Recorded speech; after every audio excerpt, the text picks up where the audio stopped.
Nobody is crazy with money. That sounds wrong. But stay with me, because once you understand this one idea, the way you see every financial decision you have ever made will never be the same. Think about the most financially reckless person you know, someone who spends everything, saves nothing, makes choices that seem completely irrational from the outside. Here's the truth about that person. Every single decision they make with money makes perfect sense to them, based on their history, their family, what they saw growing up, what they were taught or never taught. Their behavior is not random. It is the logical output of a very specific life. Morgan Housel calls this your financial DNA, and it explains almost everything. Someone who grew up watching their parents lose savings in a market crash sees investing as gambling. Someone who grew up in a household where money was always tight spends the moment they have it. Yes, because scarcity taught them it never lasts. Someone whose parents never talked about money at all is making it up as they go. None of these people are crazy. They are all just running the code they were given. And here is the uncomfortable part. So are you. Every financial decision you make, the ones you are proud of and the ones you are not, is the output of your specific history and worldview, which means the first step to changing your behavior is understanding where it came from. Now let's talk about time, because this is where most people leave millions of dollars on the table without ever knowing it. Warren Buffett is worth $84 billion. Here's the part nobody talks about. $81.5 billion of that was earned after he turned 65. Not because he got smarter in his 60s, because he started at 10. He has been compounding for over 70 years. That is the real secret. Not genius, not a hot stock tip. Time. Here's what that actually means in numbers. If Buffett had spent his 20s traveling and living well, like most people do, and started investing at 30 with $25,000, then retired at 60 with his same incredible 22% annual returns, his net worth today would be around $11.9 million. Not $84 billion, $11.9 million. The skill is identical, the time is different.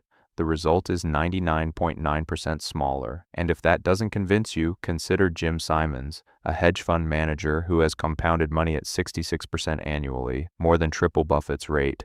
His net worth, $21 billion, a fraction of Buffett's, because Simons didn't hit his stride until he was 50. Compounding does not reward intelligence, it rewards patience. It rewards starting early and staying in. That is it. Stay with me because this next part is important. Here's why most people never let compounding work for them. Pessimism. When the market drops 40% in 6 months, it is front page news. Panic everywhere. People pull their money out.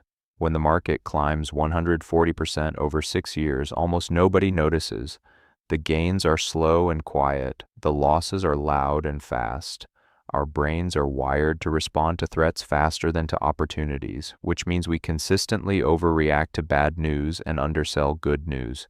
We see a crash and think it is the end. We miss the recovery because we already left. The practical truth is this: things tend to get better over time, not in a straight line, not without pain, but the long direction of progress is up.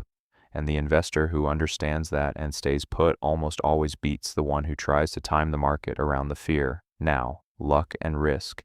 This one is going to make you think differently about success. In 1968, there were 300 million high school students in the world. Of those 300 million, 300 attended a small school in Seattle called Lakeside, and Lakeside happened to have the only computer terminal available to high school students anywhere in the world at the time.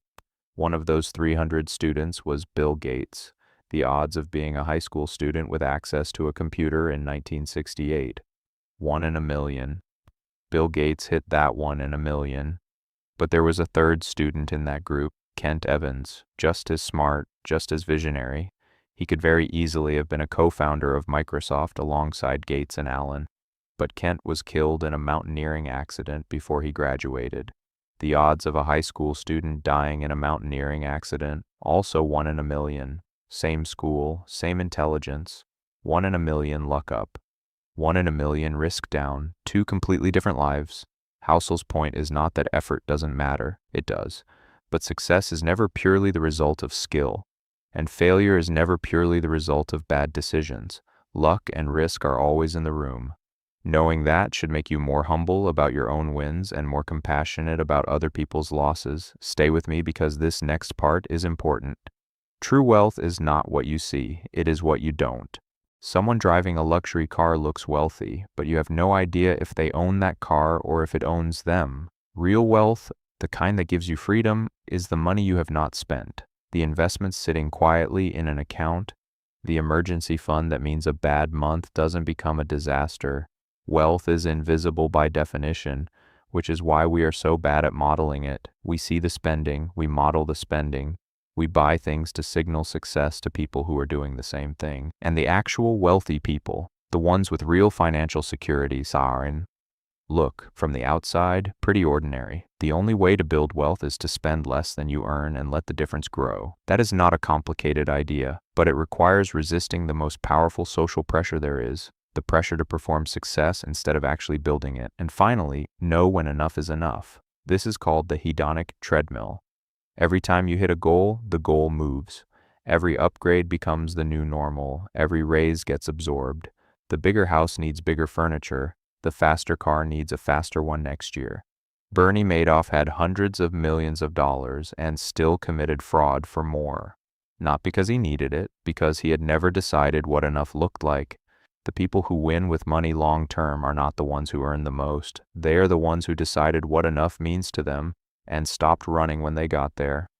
Here's the whole thing in 5 sentences. Your relationship with money was shaped by experiences you did not choose. Compounding rewards, time above everything else. Start early, stay long. Pessimism will try to pull you out of the market at exactly the wrong moment. Don't let it. Real wealth is the money you don't spend, not the money you show. And knowing when enough is the only way to actually feel wealthy no matter what you have. This video was inspired by Morgan Housel's book, The Psychology of Money. If this sparked something, go read it. It is one of the most important books about money ever written, and it has almost nothing to do with math.